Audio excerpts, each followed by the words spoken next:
Injuries, Maurice Hurst will be out, Trey Sermon out, Greenlaw out, Deebo out, Fred Warner doubtful, Marcel's questionable, and that's it. Yes. Yep. Did Fred make more progress than you expected this week? Is that why he's doubtful? Yes. I mean, it is doubtful, but Fred is trying as hard as he can to go, and won't put it past him. But he's going to have to do some hard convincing. I assume that means some lobbying with you this week. What's that been like? Well, I mean, he hasn't done it to me personally, but just watching him out on the field, I mean, he won't go out there without a helmet. He's doing everything with every rep on the side on his own, and he's showing the trainers that he's got a chance. So he's not going to give up. That's what you hope for the guy, but it is doubtful. I can't read my writing. That's a D or an O. Hurst, out or doubtful? Out.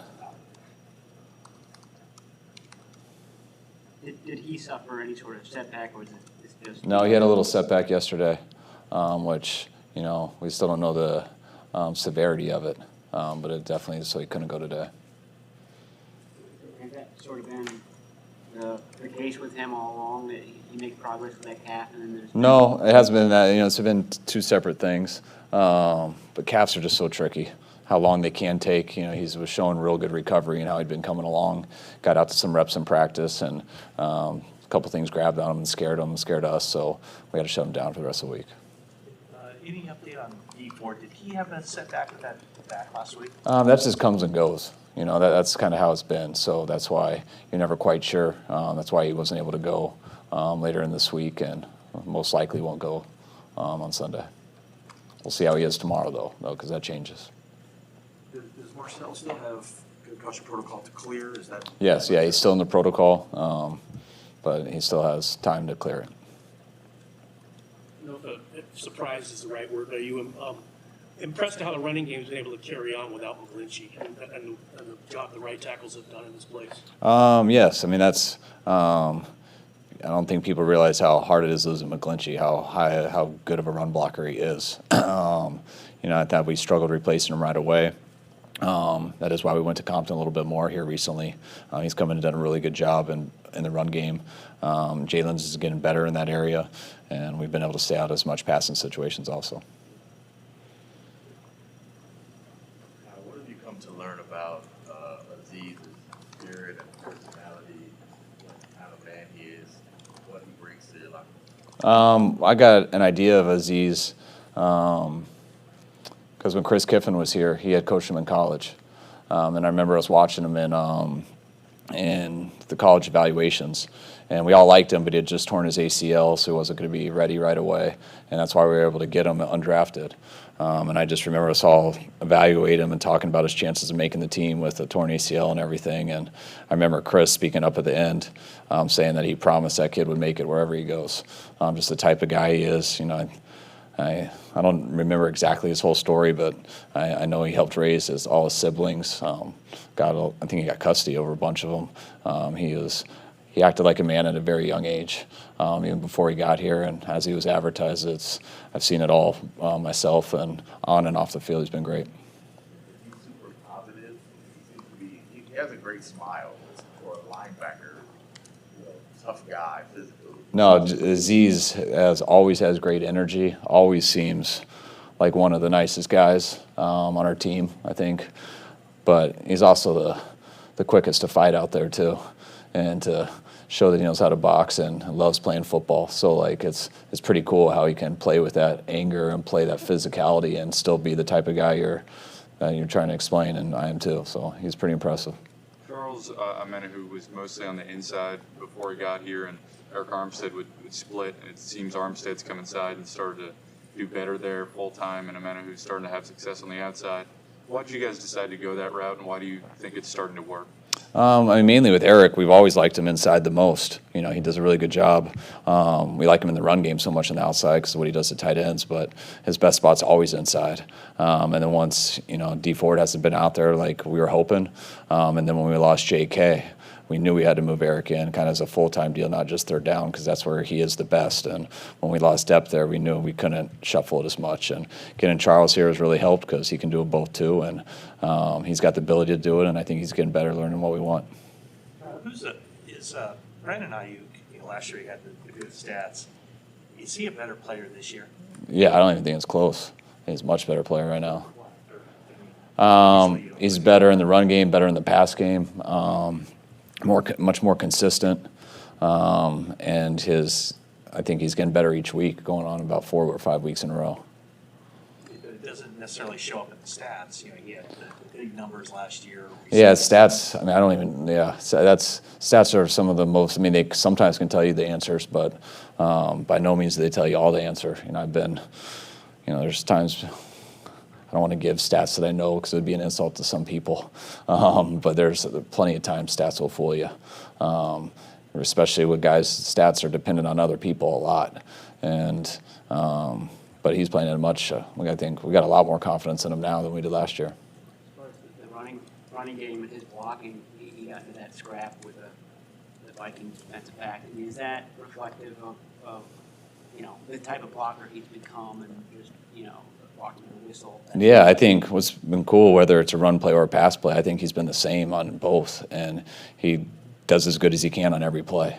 And whatever that result is, you live with. But, I mean, the way he is blocking, which you guys are noticing, that's how I see him running slants, too. That's how I see him going over the middle, just fearless. I see him running with the ball hard. On that 3rd and 11 at the end of the second quarter, I thought that was the best route that he's had since he's been here. And he needed to do it because if not, he would have been squeezed inside about 4 more inches where their plugger was waiting, Barr. It would have been a tip or a pick. And he did a perfect route, so he didn't get squeezed at all. Jimmy ripped it in there, and just look how he looked after the catch, how aggressive he is. And he's gotten that mindset to me that's now taken his talent to another level and should keep him going there. Explain a little bit more. What was so good about it, that route he ran? When you got a guy on your outside half, and you just run straight, they're going to push you in a little bit, and then you get in there about, I don't know, this much farther than you should, and that's where a defender is. And when you attack a guy's hip and his outside leverage, and you widen that guy, then slip him in, then you break in, and just you're over the middle, but about a yard less, and that's the inches that you need for Jimmy to make that throw. And it was just a perfect route at a perfect time, and then the way he ran through the ball, not hesitating, that play might get you. First of all, it shouldn't be there versus that coverage. That's kind of why I was impressed with it. That's why I was running down the sidelines, because I thought it was going somewhere else. But then Aiyuk did that route and gave us room when I don't think there would have been room, and then you just watch him after the play too. So it was a combination of all of it. Is that something that you can teach, adjustments in game when a player sees a coverage or space that, players aren't where they should be? Is that something you can teach, or is that just reps and time and just learning? No, it's about... a wideout's different just because they're not sitting there seeing the whole thing. They got to beat the guy in front of them and get into a certain spot of the field at the timing of the play when the quarterback's looking there, when he's wherever it is in the progression. So that starts with the individual route on air, and then it goes to how many different ways that route can be ran versus zone corner, versus a man corner, versus a cloud corner, versus a quarters corner, like all this different type stuff. Yeah, it's the same route, but on half of those, there's not a guy in front of you. Then there is a guy in front of you. So that just comes with how many looks and different things that can happen. And that's why, receivers being really good isn't always about running routes on air and how fast you are. It's how you play the game.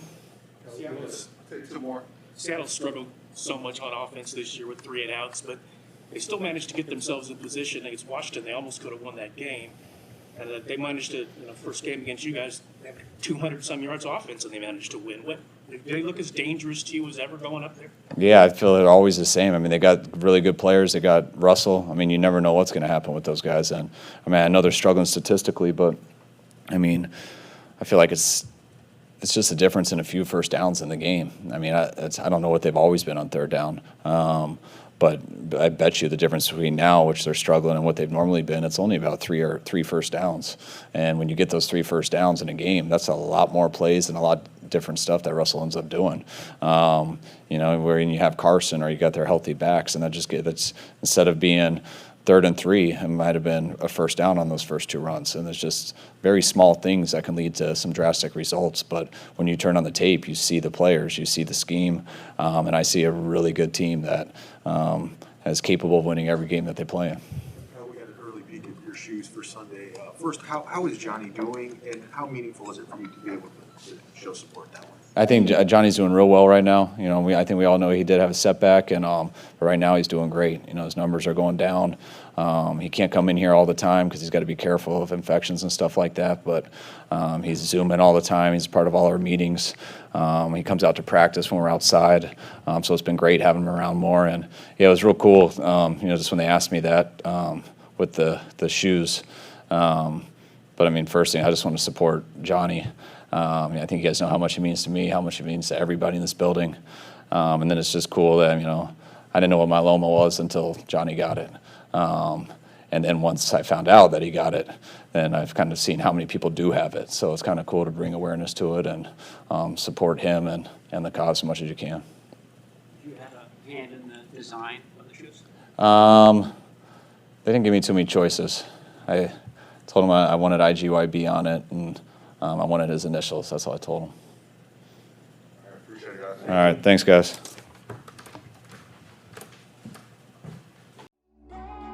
Hey, faithful, subscribe to our YouTube channel.